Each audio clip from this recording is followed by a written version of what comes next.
ఇవాళ వచ్చేసి మంచి ప్రోటీన్‌తో పాటు ఫైబర్ నిండిన మునగాకు పొడిని ఎలా తయారు చేసుకోవాలో చూద్దాం. ఈ మునగాకు పొడిని రోజు ఒక టేబుల్ స్పూన్ తీసుకున్నా కూడా హెల్త్‌కి చాలా మంచిది. ఈ మునగాకులో విటమిన్ సి ఉండడం వల్ల మన ఇమ్యూనిటీని బాగా పెంచుతుంది. అలాగే ఇందులో కాల్షియం ఉండడం వల్ల ఎముకలు కూడా చాలా బలంగా ఉంటాయి. అలాగే వెయిట్ లాస్ అవ్వాలనుకున్న వారికి కూడా ఈ మునగాకు చాలా బాగా పనిచేస్తుంది. అలాగే బ్లడ్ షుగర్‌ని తగ్గించుకోవడానికి కూడా చాలా బాగుంటుంది. ముందుగా ఒక కట్ట దాకా మునగాకును తీసుకొని శుభ్రంగా వాష్ చేసుకొని ఫ్యాన్ కింద ఆరబెట్టుకోవాలి. తర్వాత స్టవ్ వెలిగించి కడాయి పెట్టుకొని అందులో ఒక 2 టేబుల్ స్పూన్ల దాకా ఆయిల్ వేసుకోవాలి. ఒక 10 నుంచి 12 దాకా ఎండుమిర్చిని వేసుకొని వేయించుకోవాలి. స్టవ్ని లో ఫ్లేమ్లో ఉంచుకొని దూరగా వేయించుకోవాలి ఒక 2-3 నిమిషాల పాటు. ఇలా వేయించుకున్న తర్వాత ఒక ప్లేట్లోకి తీసేసుకోవాలి. అలాగే ఇప్పుడు అదే ప్యాన్లోకి ఒక కప్పు దాకా మినపప్పును వేసుకోవాలి. అలాగే ఒక కప్పు దాకా ధనియాలను కూడా వేసుకొని ఒక 1/2 టేబుల్ స్పూన్ దాకా జీలకర్ర వేసుకోవాలి. వేసుకున్న తర్వాత స్టవ్ని లో ఫ్లేమ్లోనే ఉంచుకొని ఒక 2-3 నిమిషాల పాటు దోరగా వేయించుకోవాలి. ఇందులోని పచ్చి వాసన అంతా పోయి మంచి కమ్మటి వాసన వచ్చేంత వరకు వేయించుకోవాలి. ఇలా వేయించేసుకొని వీటిని కూడా ఒక ప్లేట్లోకి తీసుకోవాలి. వీటిని పచ్చి వాసన లేకుండా మంచిగా వేయించుకున్నట్లయితే మనకి మునగాకు పొడి కూడా చాలా బాగుంటుంది. ఈ విధంగా వేయించేసుకొని ఒక పక్కన పెట్టేసుకోవాలి. ఇప్పుడు అదే ప్యాన్లోకి ఒక 2 టేబుల్ స్పూన్ల దాకా ఆయిల్ వేసుకొని ముందుగా కడిగి ఆరబెట్టుకున్న మునగాకును ఇందులోకి ఒక కప్పు దాకా వేసుకొని వేయించుకోవాలి.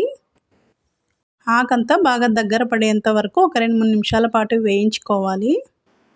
ఇందులో తడి లేకుండా చాలా డ్రైగా ఉండేలాగా చూసుకోవాలి. అప్పుడే మనకి ఎక్కువ రోజుల పాటు నిల్వ ఉంచుకోవచ్చు.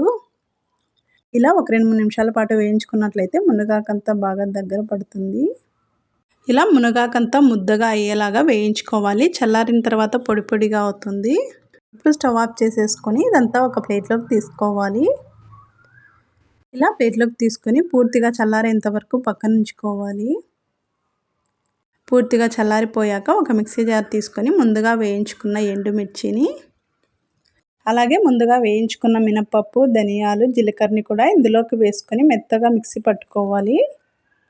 చూడండి వీడియోలో చూపించిన విధంగా ఇలా మెత్తగా మిక్సీ పట్టుకున్న తర్వాత ఇప్పుడు వేయించి పక్కన పెట్టుకున్న మునగాకును కూడా ఇందులోకి వేసుకోవాలి. చూడండి ఒక బౌల్ దాకా తీసుకున్నాను. అంతా వేగిపోయిన తర్వాత కొంచెమే అయ్యింది. ఇలా అంతా మిక్సీ జార్లోకి వేసేసుకొని టేస్ట్కి సరిపడా సాల్ట్ వేసుకోవాలి.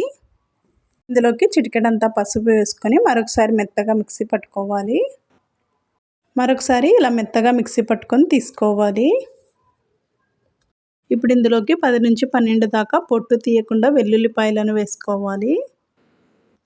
మరొకసారి మిక్సీ పట్టుకున్నట్లయితే మనకి వెల్లుల్లి కూడా ఇందులో బాగా మిక్స్ అయిపోతుంది. వెల్లుల్లిపాయలు లాస్ట్లో వేసుకొని మిక్సీ పట్టుకోవాలి. అప్పుడే మనకి ఫ్లేవర్ చాలా బాగుంటుంది. ఇలా మిక్సీ పట్టేసుకొని తీసుకోవాలి. అంతేనండి. ఇలా మునగాకు పొడిని తయారు చేసుకొని రోజుకు ఒక టేబుల్ స్పూన్ తిన్నట్లయితే హెల్త్‌కి చాలా మంచిది. ఈ మునగాకు పొడిని ఒక డబ్బాలో స్టోర్ చేసుకున్నట్లయితే 1 వీక్ దాకా నిల్వ ఉంటుంది. ఈ మునగాకు పొడిని అప్పుడప్పుడు తీసుకోవడం వల్ల బాడీలోని చెడు కొలెస్ట్రాల్ని తగ్గిస్తుంది. ఇందులో విటమిన్ ఏ మరియు యాంటీ ఆక్సిడెంట్స్ ఉంటాయి కాబట్టి చర్మం హెల్తీగా ఉంటుంది.